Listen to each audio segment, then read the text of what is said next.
Hi hello मित्रांनो, कशा आहात तुम्ही सर्वजण?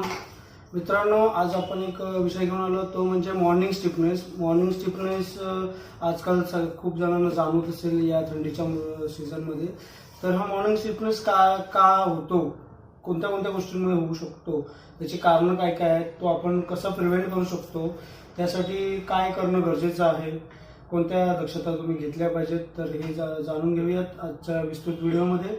तत्पूर्वी तुम्ही चॅनल अजूनही सबस्क्राईब केला असेल तर रेड बटन दाबून सबस्क्राईब करा आणि त्या बाजूला दिलेल्या घंटेचं बटन दाबून दाबा, जेणेकरून तुम्हाला पुढील व्हिडिओचे नोटिफिकेशन्स मिळू शकेल. चला तर मग जास्त वेळ न दवडता आजचा व्हिडिओ सुरू.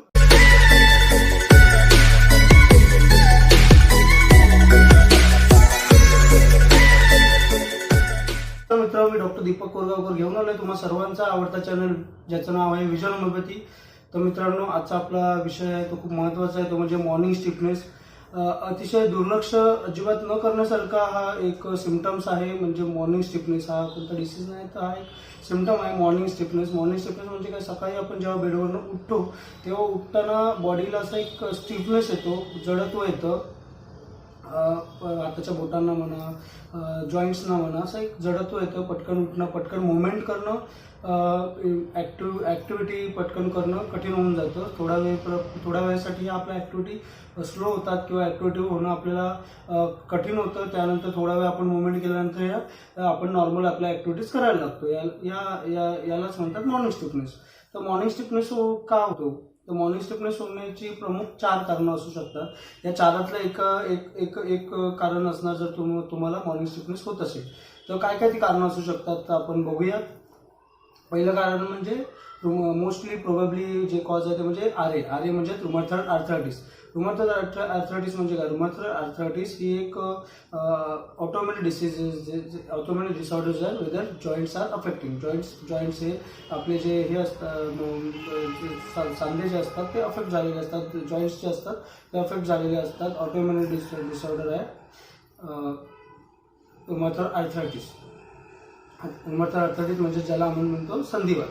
दुसरी जी कंडिशन आहे ती म्हणजे ओए म्हणजे ऑस्टिओआर्थरायटिस. ऑस्टिओआर्थरायटिस हे मोस्टली ओल्ड एजमध्ये बघायला मिळतं. आपल्याला ओल्ड एजमध्ये बघायला मिळतं, ज्या कंडिशन्समध्ये बोन्सच्या वरचे कार्टिलेजचं जे आवरण असतं ते निघून जातं किंवा ते थोडं झीज होते आणि त्यामुळे बोन जे असतात ते बोन्सवर घासले जातात. 2 बोन्सच्या मध्ये जे जॉईंट्स असतात त्या जॉईंटचं जे कार्टिलेज असतं ते निघाल्यामुळे बोनवर घासले जातात आणि त्यामुळे पेन होतो आणि स्टिफनेस होतो.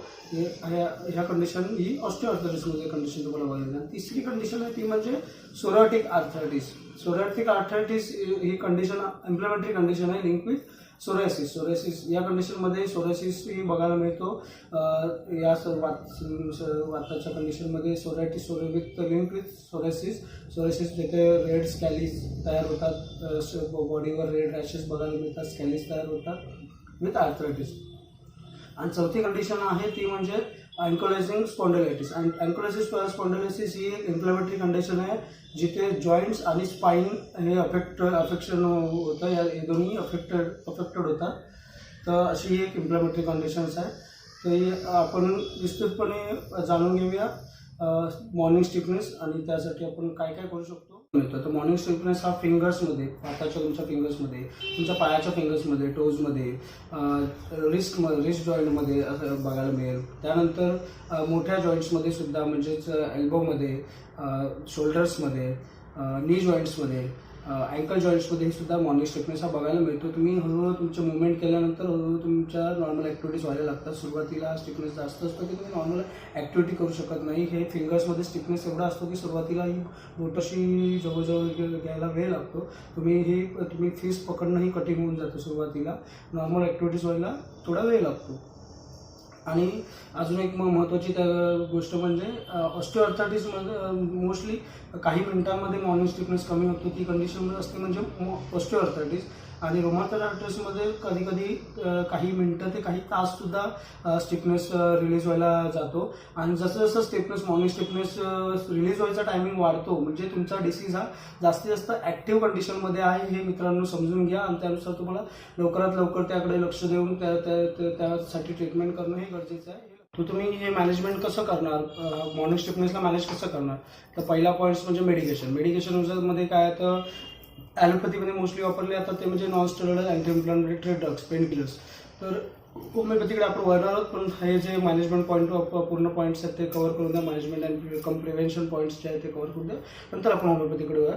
तर पहिला म्हणजे मेडिकेशन, जो आता मी सांगितलं नॉन स्टेरॉइड इन्फ्लेमेटरी ड्रग्स वापरले जातात, पेन किलर्स वापरले जातात.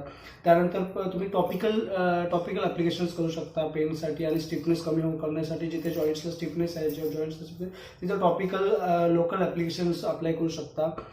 सेकंड आहे तो म्हणजे फिजिओथेरपी. तुम्ही फिजिओथेरपी करू शकता. फिजिओथेरपिस्टच्या साह्याने फिजिओथेरपिस्ट तुम्हाला काही महत्त्वाच्या स्पेसिफिक एक्सरसाइज सांगेल, स्पेसिफिक तुमच्या जॉईंटच्या स्टिफनेससाठी. तर त्या तुम्ही केला तर तुम्हाला नक्कीच फायदा बघायला मिळेल. तिसरा पॉईंट आहे तो म्हणजे एक्सरसाइजमध्ये तुम्हाला स्ट्रेचिंग करायला जास्त भर द्यावा लागेल.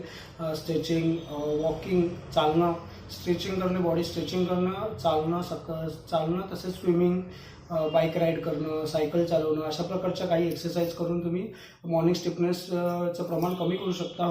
त्यावर पूर्णपणे माती मिळू शकता. त्यानंतर चौथं प्रिव्हेन्शन पॉईंट आहे ते म्हणजे हीटचा वापर करू शकता. तुम्ही हॉट वॉटर बाथ घेऊ शकता, हॉट किंवा वॉर्म वॉटर बाथ. अगदी म्हणजे थोडं कोमट पाणी किंवा गरम पाणीचं आंघोळ करू शकता, ज्याने तुम्हाला मॉर्निंग स्टिफनेस रिलीज होईल. तसंच तुम्ही जर संध्याकाळचं किंवा सकाळीसुद्धा उठल्या जर मॉर्निंग स्टिफनेस आहे तर तुम्ही तुमचे पाय जे असतात ते एक बादलीमध्ये किंवा टबमध्ये पाणी घेऊन, पाहिजे तेवढ्या प्रमाणात पाणी घेऊन त्या पाण्यामध्ये पाय तुमचे डीप करून ठेवू शकता, जेणेकरून स्टिफनेस तुमचा रिलीज होऊ शकेल. त्यानंतर अजून एक तुम्ही करू शकता हीटचा वापर, ते म्हणजे एखादं टॉवेल किंवा कपडा थोडा कोमट पाण्यामध्ये भिजवून तो तुमच्या जॉईंट्सवर किंवा ज्या सरफेसवर तुम्हाला स्टिफनेस वाटतं तिथे तुम्ही लोकली अप्लाय करू शकता. हे एक तुम्ही करू शकता. टॉवेलसारखा टॉवेल किंवा कपडा एखादा तुम्ही तो अप्लाय करू शकता, याने सुद्धा तुम्हाला रिलीज वाटेल. त्यानंतर पाचवा मुद्दा तो म्हणजे रिअरेंज युअर शेड्यूल्स. सकाळी तुम्हाला म्हटलं की स्टिफनेस हा मॉर्निंग स्टिफनेस मोस्टली जास्त करून बघायला मिळतो. तर मॉर्निंग स्टिफनेससाठी काय करायचं, तर तुम्हाला मॉर्निंग स्टिफनेससाठी अजून एक खूप महत्त्वाचं गरज आहे. म्हणजे सकाळी तुम्ही स्टिफनेसमध्ये थोडं तुमचं कामामध्ये व्यत्यय लेट होणार आहे.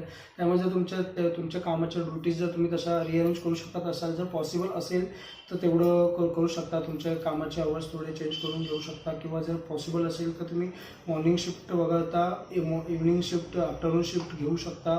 ज्या काळात तुम्हाला जास्त त्रास असेल त्या काळात तुमच्या कलिग्सचे, बॉसचे बोलून, तर हे तुम्ही करू शकता. त्यानंतर 6वा मुद्दा तो म्हणजे खूप महत्त्वाचा मुद्दा आहे, तो म्हणजे कंट्रोल युअर स्ट्रेस हा एक असा फॅक्टर आहे ज्यामध्ये तो कोणत्याही गोष्टीमुळे स्टिफनेस असून द्या, जो रुमॅटॉइड आर्थरायटिसमध्ये असू द्या, ऑस्टिओआर्थरायटिसमध्ये असू द्या, तर स्ट्रेसमुळे तुमचं स्टिफनेस हा वाढतो. तर तुमचं स्ट्रेस कंट्रोल करण्यामध्ये, स्ट्रेस रिमूव्ह करण्यासाठी तुम्ही डीप ब्रीथिंग एक्सरसाइज करण्याची गरज आहे, रिलॅक्सेशन एक्सरसाइज करण्याची गरज आहे, योगा करू शकता, मेडिटेशन करू शकता, की जेणेकरून तुम्हाला स्ट्रेस कंट्रोलमध्ये येईल. स्ट्रेस तुमचा राग कंट्रोलमध्ये येण्याची खूप गरज आहे. ह्या गोष्टी केल्यानंतरच तुम्ही कुठेतरी स्टिफनेसमधून तुम्हाला बरं वाटेल, पूर्णपणे तुम्ही मुक्त होऊ शकता. मुद्द्याकडे ते म्हणजे homeopathic medicine for stiffness, joint स्टिफनेससाठी होमिओपॅथिक मेडिसिन काय आहे. तर काही मेडिसिनची मी ते नावं घेतोय जे खूप चांगल्या प्रकारे मॉर्निंग स्टिफनेससाठी काम करतात. सर्वात पहिली मेडिसिन म्हणजे जी माझ्या मनात पहिली येते, म्हणजे कुठच्याही होमिओपॅथच्या मनात पहिली येईल, जी जास्त खूप चांगली ॲक्ट होणारी मॉर्निंग स्टिफनेससाठी, जॉईंट स्टिफनेससाठी महत्त्वाची मेडिसिन म्हणजे रस्ट ऑक्झिकोडेंड्रॉन ही आत्ताच्या या सीझनमध्ये किंवा पावसाळ्याच्या सीझनमध्ये खूप चांगल्या प्रकारे ॲक्ट होते. रस्ट ऑक्झिकोडेंड्रॉनचा महत्त्वाचा सिम्पटम्स म्हणजे morning stiffness, first motion is aggravation, continuous ambulation. म्हणजे फर्स्ट मोशन म्हणजे उठल्या आफ्टर बेडवरनं उठल्यावर जे पहिलं मुवमेंट असते ती खूप त्रासदायक असते. आणि जेव्हा तो मुवमेंट करतो माणूस, थोडा वेळ मुवमेंट केल्यानंतर त्याला बरं वाटतं, मुवमेंट चालल्यावर वगैरे बरं वाटतं. तर हाच एक्झॅक्ट जो सिम्पटम आहे मॉर्निंग स्टिफनेस याला म्हणतात.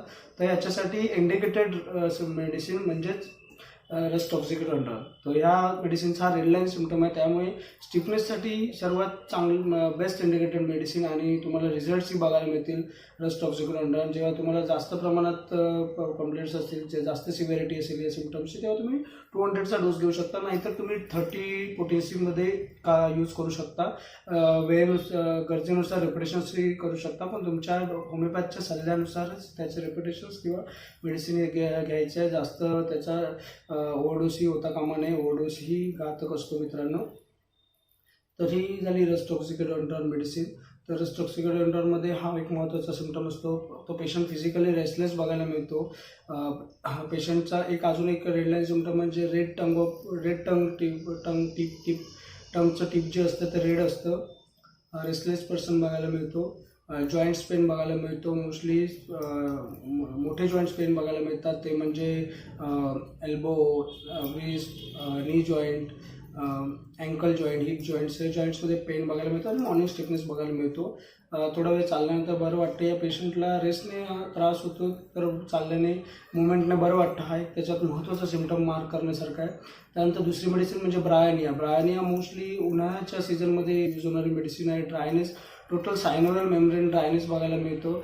तर रुमॅटॉइड आर्थरायटिसचा मेन सिम्पटम म्हणजे सायनोव्हल मेम्ब्रेन ड्रायनेस बघायला मिळते. सायनोव्हल मेम्ब्रेन ड्रायनेस असते.